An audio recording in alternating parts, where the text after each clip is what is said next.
Hi everyone, welcome to the newest episode of the Roast in the Ceilings podcast. This is episode 84, and we 84. have our newest volunteer, Makeyla. And I met Makeyla last summer when we interned together at the Downtown hmm Surrey BIA, and it was just so much fun, and she is super fun to be around. So I'm so excited for all of you guys to meet her today. Makeyla, would you like to tell us a little bit about yourself? Yeah, well, I'm so excited to join the team. A really small team, but I hope it's gonna grow eventually. But yeah, my name's Makeyla. I'm currently in grade 12, so it's my senior year. And my main interests are like social justice, and that's kind of why I'm pretty interested in joining this podcast, apart from also being interested in feminism as it's under social justice. But yeah, those are like my related interests, but I just I want also to. love physics. Oh, that was unexpected. I just want to let you I love know. physics. I love physics. I miss physics so much. But yeah, Okay. social justice and Um, physics. I'm gonna judge you a little bit on the second part, but it's okay. I just want to put it out there that when Isabella first told me about Makeyla, when she first introduced me to her, hmm she referred to Makeyla as a social justice baddie. So let's get into that a little bit. Uh-huh, uh-huh. What led to this term being coined? What are you doing I to think social get this justice title? baddie. Definitely at my school, I led a lot of social justice related initiatives. Me and my favorite teacher, Mr. PJ, he's the social justice teacher. And what's crazy is that I didn't even know that I liked like social justice, let alone like starting events for it. It was definitely like it just happened. Like I took Law 12 in the summer, so I was like, oh, I'm never going to need to take a social studies class ever again. I'm going to be so happy for the rest of my life. And then I put social justice as my backup, and then I got in. I was like, wait, I want to drop out. Like I already did Law 12 in the summer. Like why would I do social justice? But then after I stayed in the class, I realized like it was actually really fun and it actually matched with a lot of my interests. It wasn't a very like writing heavy class. It wasn't too much reading. It was literally just like expressing your opinions, like seeing what you can actually do and Mhm. how you can actually impact those around you within that class. So then eventually Mr. PJ, he was a new teacher and he wanted to start a social justice club, and I was like, hello, I'm right here. So yeah, that's kind of how the social justice club started. It was really small at first, as it was literally just a conversation. Mhm. But yeah, and now it's still a school club, but we're collaborating a lot with the classes, like the social justice class and club are like collaborating a lot more today. So yeah, we literally just collaborated for like a social, no, an International Women's Day event, which is so related. So yeah, Okay, can you tell us a little bit more about your International Women's Day event? I'm really curious to hear more about that. yeah. So the first time we actually did something was last year. It was as it was my first year doing something for the club. We Mhm. actually did a lot last year and it was also my capstone. So yeah. Last year we just set up a bunch of purple decorations and we also had this like huge like interactive wall banner thing. I don't know the measurements, probably like 6 foot by 8 foot. Um and I painted like a prompt asking like who's a woman that you appreciate or that inspires you, Good. and then people at our school were able to just take a marker that we provided and just write their answer. And it was one, I think that was the first like interactive collaborative wall like painting thing that we've ever done, and we got a lot of responses and a lot of feedback and a lot of interaction. So yeah, and then also we did a discussion panel last year where inspirational women from our school, such as teachers or I think counselors and admin, were able to talk about their experiences. So I helped MC and lead that last Mhm. year. So yeah, but this year a lot of things are happening, so we weren't able to do so much. But the social justice class was able to help us do that wall banner again. But it's going to be on a whiteboard now. But it's still like a piece of paper, just on like a movable whiteboard. And they made like so many cute decorations. So hopefully throughout the week, they're going to be able to fill out the same prompt, who's a woman that inspires you. And yeah, we just get to see all the responses and get all the feedback. That is so fun. We might have to steal that, I think. Steal it, please do. Please do. I literally like this one wall at my school is literally known for me to just paint on it with a prompt or like a design and people just reply on it. I think you guys should start that. I Are think it's you known for actually that? Are you like the wall paint girl? yeah, literally, literally. But yeah, I kind of moved to a different wall like last week for Black Excellence. So yeah, I'm just gonna paint the whole school one Do you day. Oh, not feel like nice. your old walls gonna be sad about that? That you're like changing, Yeah. moving locations. Wait, while we're on the No. topic of like the women who inspire you, Uh-huh. who inspires you? Who inspires me? Ooh, okay, okay. So I feel like obviously there's the grandma, there's the mom, the Um, first woman in my life personally, or a lot of people's lives. But yeah, my mom inspires me, especially my grandma. Like she's crazy, dude. Like she does so much. Like she's just so kind-hearted. I also think a lot of teachers at my school inspire me. For example, I have my careers. She's not a teacher, she's like a careers, oh, what's the word? Like counselor. yeah. Miss Duffield, I think she just does so much for Mhm. students and that she provides them with so much insight and like open arms. And yeah, I think Miss Duffield is definitely one of the more like most inspiring like women in my life. I don't think I've even told her that, but like Oh, you I can show her think this clip. I have to. I'll show her this eventually. But yeah, I think she just gives an opportunity for so many people to just talk and just let them say how they feel. She gives such good feedback, especially if it's like obviously your career or education. Like she's the person to go to. But yeah, that's all I have at the top of my head. But there's probably like more, but I'm just like blanking out right now. Do you have anyone you want to highlight as well? I've never had that question turned around on me. I'm not. Okay, let's start Not it. Let's start really. it. You know what? I can also go with, the mother. Uh-huh. Um, you know what, Isabella, you go while I'm thinking. Well, I Mm-hmm. think for me it's my mom too. I feel like Oh.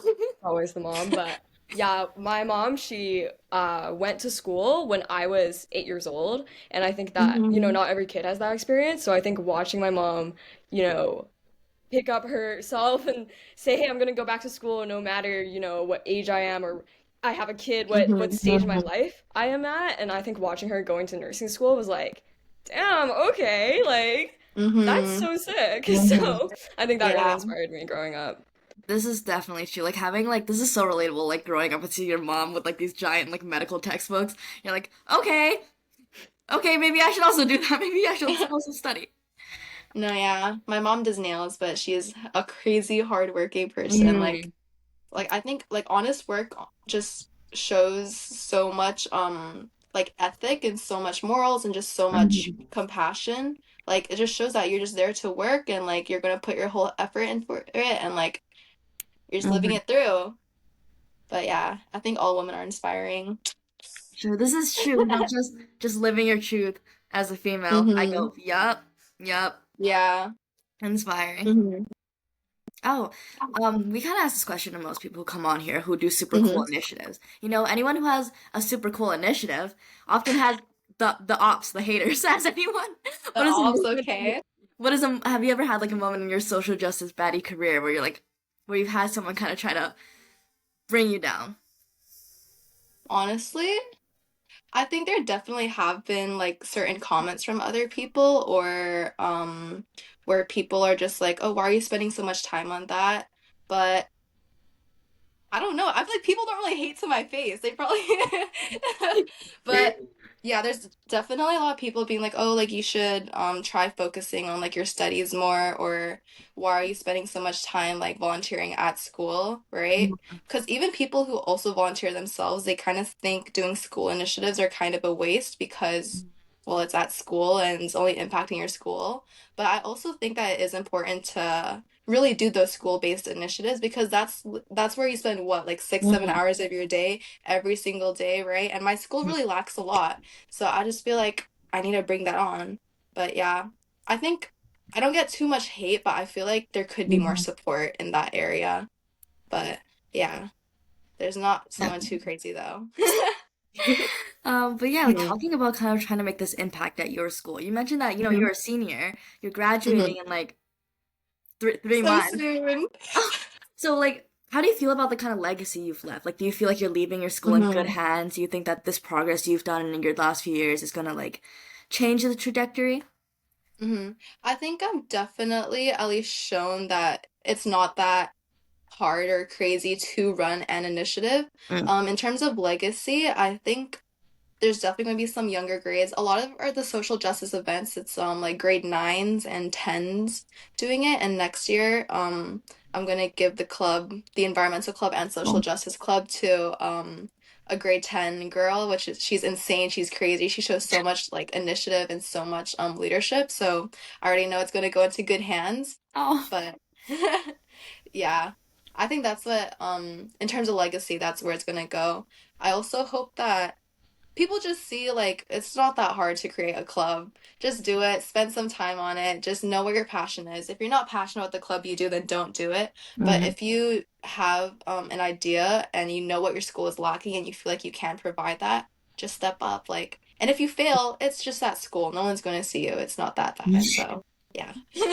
Like, on the note of passing it down to younger grades, I'd love hmm to hear your senior advice. What's Your your advice advice. for any girls who Uh-huh. are listening and, trying to put themselves out there but don't really know how to hmm do that? Find a good teacher or find a good sponsor Mm. or a good mentor. I was really lucky with the sponsor slash mentor I got, Mr. PJ, because he genuinely just sacrifices so much of his time and care into the club. I think he spends just as much time as me, which is insane. But yeah, I think a lot of clubs have trouble finding a sponsor teacher, let alone one that actually cares and shows support for what you do. Because at our school, you need like a sponsor teacher to do stuff after school, obviously. But a lot of those times, the sponsor teachers are just sitting in their room like across the hallway and they're not really paying attention. But if you get a mentor or a teacher who will be in those meetings with you, who will like sit beside you, who will send you stuff and be like, hey, you should take on this opportunity. It's really important to Mm-hmm. have that mentorship and that sponsorship. Mm-hmm. So, yeah, and just have someone that believes in you, especially if you feel a little less confident in yourself, which you shouldn't, but it's inevitable. If you do feel less confident, it's really helpful to have someone else kind of support you in that. And it's amazing for that to be your sponsor as well. Because you guys share the same interest and you guys share advice. It's just it works so well. It's like an equilibrium. So yeah. That's so sweet, but like, do you have any advice for, how do you reach out to like, How do I reach yeah, out? how do you go to someone and be like, um, I'm gonna be your mentee now. Mhm. How do you just go up to someone and be like, you're my mentor?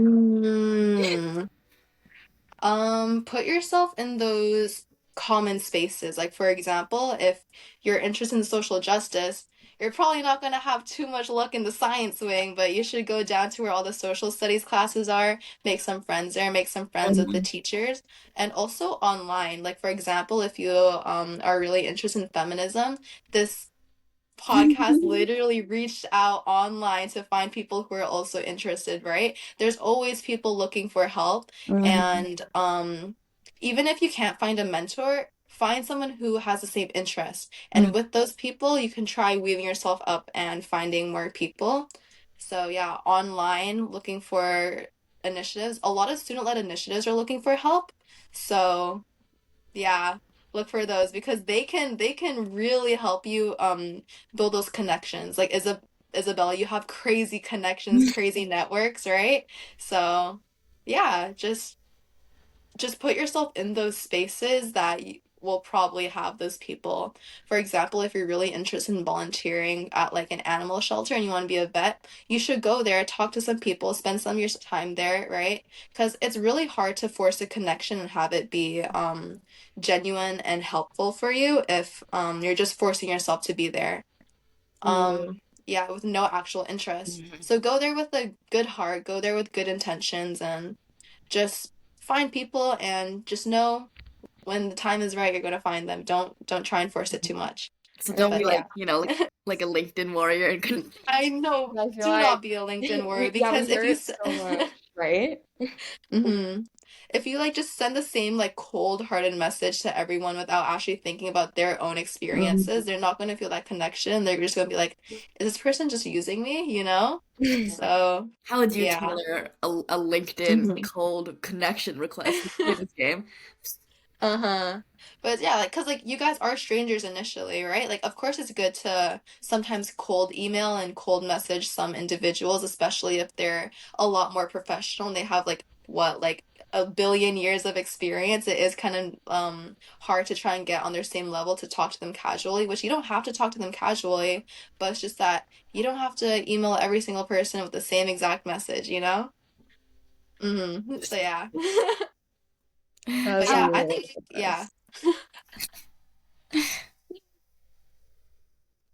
Okay. I guess to wrap us up today, if you hmm have any last words for the girls in our audience, any last things that you want to get out there for everyone listening. hmm I think my last few words are to just step out of your box. It's so cliche, but step out of your box, take that initiative because every single initiative involves some sort of discomfort, whether that be talking to new people or facing your fears or public speaking, posting online, you know, recording an interview. You will need to take a step out of your comfort zone to actually make an impact because that's why there's no impact yet because so many people are scared. So just face your fears, smile, be happy, chill out.